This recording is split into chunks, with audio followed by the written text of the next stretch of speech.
Hello fellow bin raiders, and clearly I am back from Gamescom. I wanted to give you a little update on the channel before I move into anything else.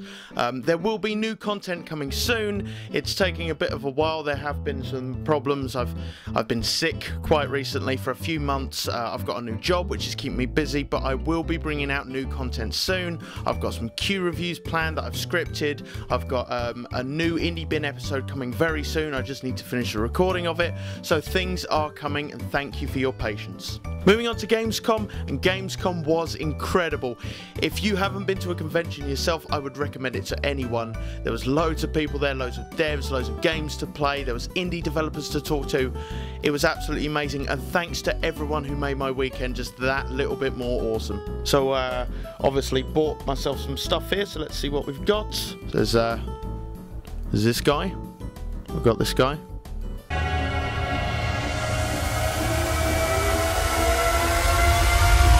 Yeah, the goddamn grey. It's a chains mask. It's a chains mask. Got myself a skulldozer with a wobbly head. It's pretty great. Obviously like my payday merch, so yeah, that's pretty cool. Double chin, keeping my Uncharted poster open. I'm pretty sure this was in a Loot Crate, but I don't subscribe to Loot Crate, but still, it's a really cool poster. Absolutely love it. So that was some of the great stuff I got at the convention. I spent way too much money there. But let's move on to the indie games. I met a lot of developers there, and I got to play some really, really cool games, so I want to share some of them with you now. Armello. Armello is one of those games that surprises you with just how good it looks. A mix of art styles come together in this wondrous strategy game. I've never really been a fan of complex turn-based RPGs, but Armello won me over. It mirrors Civ 5 in as much as movement is over terrain-based tiles, there's resources to accrue, and all players are aiming for a certain victory path. With the land's king fallen to corruption, 4 players work towards supremacy. Dice comes into play with combat, cards can be used on players and tiles to set traps, there's a day and night cycle, each class has its set bonuses. Armello is exceedingly complex, stunningly beautiful, and gloriously enveloping. It's out now, and it's worth your attention. 9 Parchments.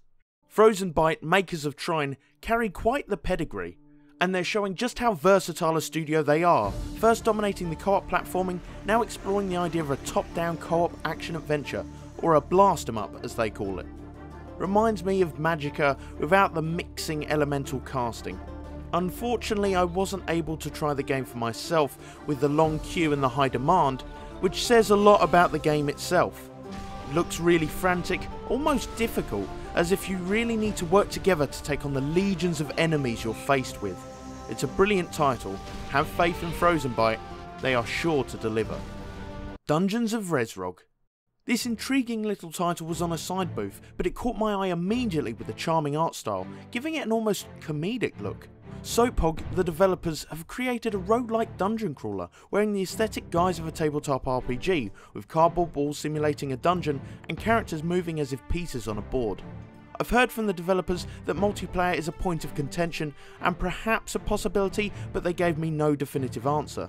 But the randomly generated dungeons and classic RPG progression means this is a game to really sink your teeth into, even if it's only single player. A friend of mine gave the game a go and said although it was great fun, it does present quite a challenge. It's over on Greenlight, so do show your support. She Remembered Caterpillars. What a gorgeous looking title, a colour-based puzzle game with a meaningful story behind it. The demo we played didn't allude much to the story, which is refreshing, leaving me wanting to see more. The central mechanic is simple. You have different coloured people who can pass over certain bridges, but are barred from certain gates, and you must direct them to the level exits. However, 2 different coloured people can fuse to form a new colour, with its own allowances and restrictions, which adds an entirely new depth to the puzzle element on show here. The game ramps up in challenge rather quickly, and it was humbling to hear the developer explain the idea behind the title. It's a lovely little game, well worth your attention. Tricky Towers. Weirdbeard got me to purchase this game on the day. This is what indie gaming is all about. Amazingly silly but at the same time ingenious ideas presented well and designed perfectly. Tetris plus physics plus multiplayer equals me spending money. Tricky Towers pits players against each other as they try to build a Tetris tower to the sky, while trying to avoid their creations toppling over. Other players can sabotage your tower with spells, or you can reinforce your own with magic. The base concept itself reminds me of a game called Not Tetris, where someone simply added physics to the old Tetris formula. Simple, crazy, and oh so addicting. Nova Nukas.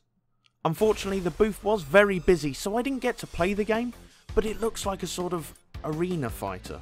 All 4 players start on a planet and you must capture other players by weakening them first. This creates a sort of duel scenario and situations where other people can steal kills. Although what really impressed me was the idea that instead of dead players having to spectate, they can use a laser bombardment down on the planet to attack other players, keeping the game hectic and keeping them in the action. With a variety of weapons and items as well as destructible environments, the game shows real promise. Frantic fun with mates, and also they gave me a free poster, which is good. Nova Nukas looks to be promising. Starflux Rivals aka Dig. Rock Pocket Games were there with this title. Starflux Rivals aka Dig is quite the difficult game to track down. It's a brawler set on a small destructible planet where you have to eliminate other opponents like Nova Nukas but 2D. My friends and I got to play this one and we absolutely adored it. I love the gravity and digging mechanic, along with the thought needed to move about the map. There are points where the environment will be destroyed enough to make small, floating islands that players will be drawn to. So as the map changes, so too does the movement of the fighters.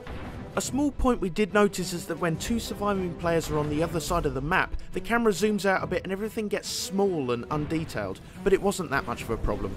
Still, Starflux Rivals is great fun. Beat Buddy Ultimate Edition. God damn, I love this game.